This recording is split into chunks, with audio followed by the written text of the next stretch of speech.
And I keep telling my team over and over again, I'm like, okay, we can go on a case and you don't have to find an EVP. It's okay if we don't have EVPs. We don't have to find something. It's not having to do it. It's staying true to the evidence. Exactly. And some team members just constantly would find things no matter what. They would find it. They would find it. And we're like, okay, you're matrixing things or you're mistaking voices for somebody else. And they would get mad at us. Yeah, there Yeah. was one specific incident that was it was kind of comical, but at the same time frustrating. Two of our team members had recorders going at the same time, and they were less than 8 feet away from each other. And so we get the timestamps back, and we get Grandpa, and I'm listening to him, and I'm going, That's the team member. "That sounds like one of our team members." Mm-hmm. So the other person that was there, I sent him a message going, "Did you get this same EVP in your recordings at this time?" And she's all, I got the word, but you know, I went back and forth with me, and they said it wasn't them and all that. So then I go to listen to their EVPs, and at the same time frame, the same exact moment, you could hear them clear as day talking about Grandpa. Yeah, and it was a team member, but they didn't recognize their own voice. And it's like, all right. We're like, and everyone else agreed. Yes, it is that team member. Yeah. But that team member got upset because we all debunked it to be that team member. Well, when you go into a situation where you're fully expecting something to happen, and It you get doesn't. kind of disappointed, Yeah.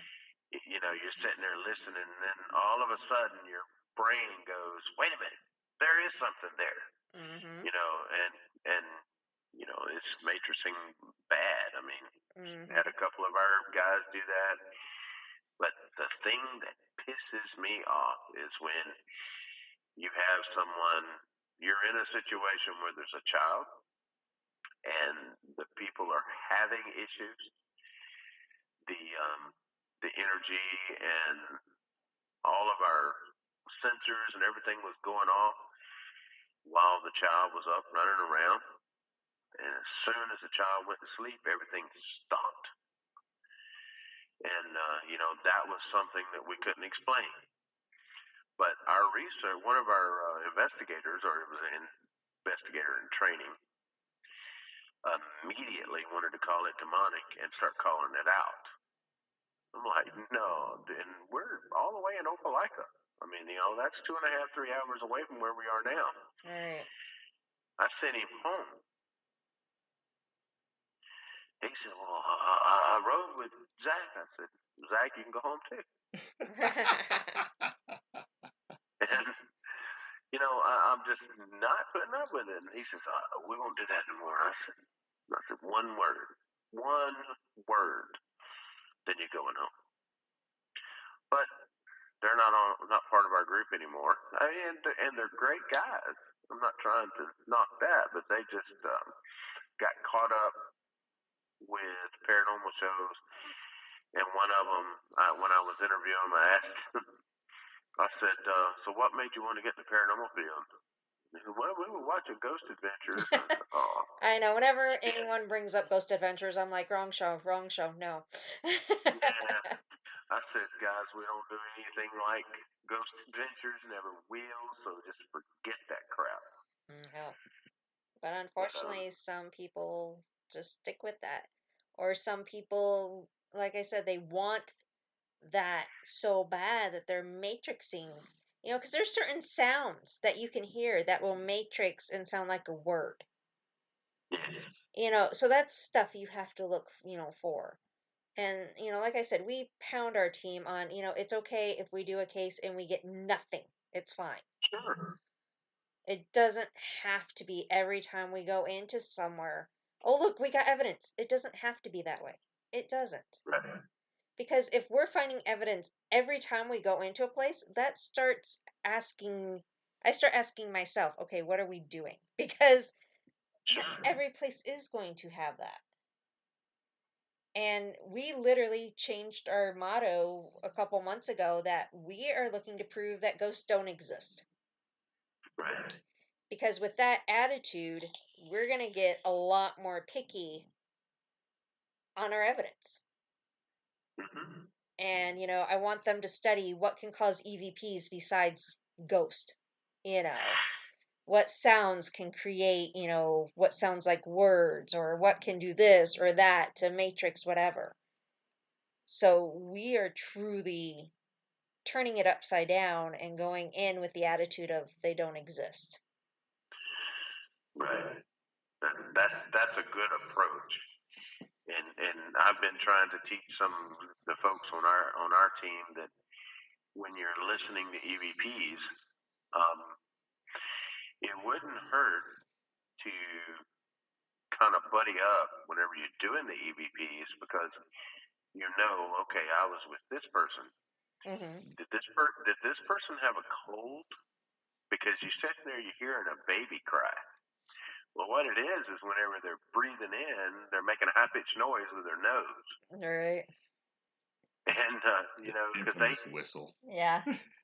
yeah, they just come charging at me and like, we're hearing a baby cry, we're hearing a baby cry. So I ran it through my wave pad, and it was somebody's nose whistling. Yep. And they was like, "Oh yeah, I did have a little bit of a cold." Okay. And I've asked them. I said, "Hey, if y'all have the sniffles or something like that, make sure that you note it on the EVPs whenever you're doing an EVP session. Hey, I have the sniffles, or I coughed and things like that." Right. I said that'll help you in the future. Yeah. Well, we also, we were doing it and then we stopped, and I'm trying to get them back into the habit of doing it. Is everyone states their name on the recorder. So we have Mm-hmm. voice recognition. And then we've also started doing to where we will take videos or pictures of the entire area, as long as it's not like a huge area. Like if we're doing a residential, we'll go through and take pictures or video of the entire house. This way we know, was that on? Was that off? Was that, because we've had situations that drive us crazy because we could have sworn a light was off and then all of a sudden it's on. Right. And we have no video or picture evidence of it, and it drives us crazy because we're like, we don't know. We don't recall it being on. And this one time that this happened was very ironic because of the fact that we had video and pictures being taken throughout the whole night, and not in that area. and even prior to doing the investigation, we're having pictures and videos taken. Just this One 20-foot section, there was nothing, and it was like, you got to be kidding me. We got pictures here, we got pictures here, but not here. And that's where the light turned on, and we do not recall it being on, and it's like, oh my god. So I told the team, I said, from now on we walk through and we take video, pictures, whatever. We do this, we do like the 360 on each room, so we know, because we're going to know if we're turning things off, so that will help, because that still drives me crazy to this day. Well, I built a couple of rigs, as I call them, that every time I have investigators go in, there's always a camera with them. Mm-hmm. And my camera guys, they'll back off and get like right at the door. Like say they're in the kitchen, they'll get right over by the door and make sure that they take in the entire kitchen. Because we've had people say, well, something over on the cabinet moved or something like that. We have that on video, and we can say nothing moved over there. All right.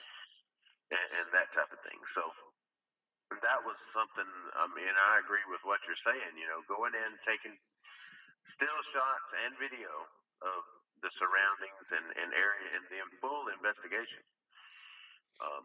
People going in and out.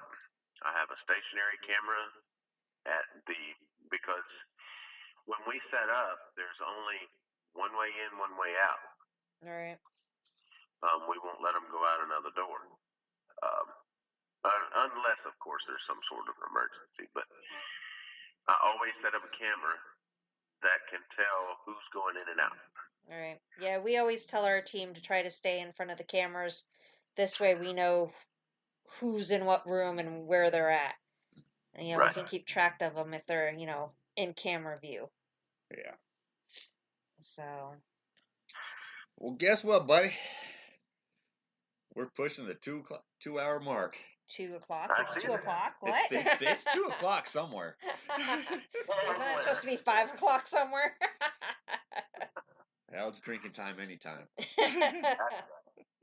2, 3, doesn't matter. That's right.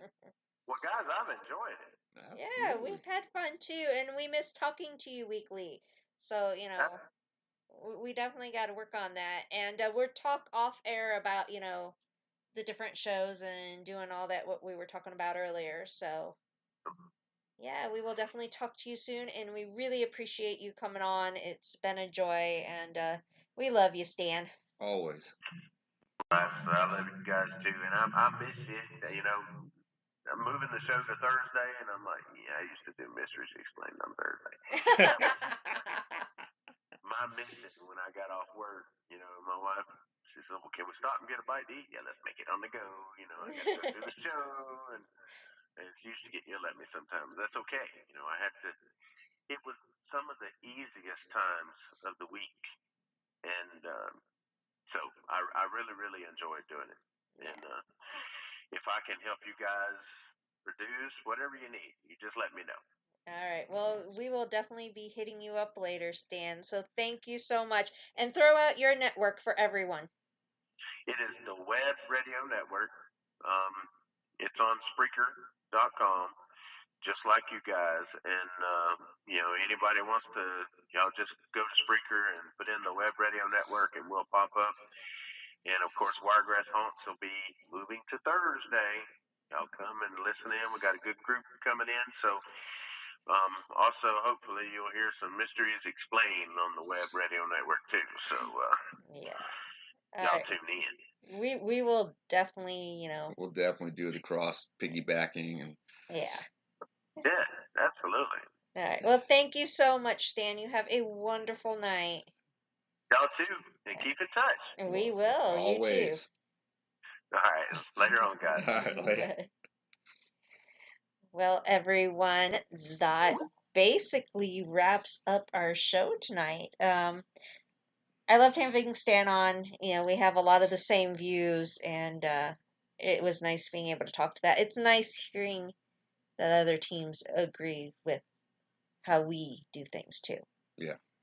And it's nice to hear that other people think that the paranormal field is out of control. It's not nice that the paranormal field is out of control, No. but it's nice to know that people agree with the frustrations we're having, and people like us, we definitely need to take the field back. Yes, we do. Definitely. And that's going to be our goal. And if you have a paranormal show, history show, comedy show, I don't care what show you have, we are looking for other podcasts to be on our network. And we promise you things will get easier the longer we are on air, and we want to build that network ourselves. Absolutely. So what would you like to tell the listeners? Till next week, stay tuned. We'll be here. And make sure you like us. And follow us. And follow us on Spreaker, Facebook, Twitter, Instagram. Everywhere. Everywhere. We're all over social media, but do make sure that you're following us here on Spreaker. and Tucson Ghost Company over on YouTube also, and you can see our awesome videos. Until next Tuesday at 9 p.m. Eastern, remember, You you are never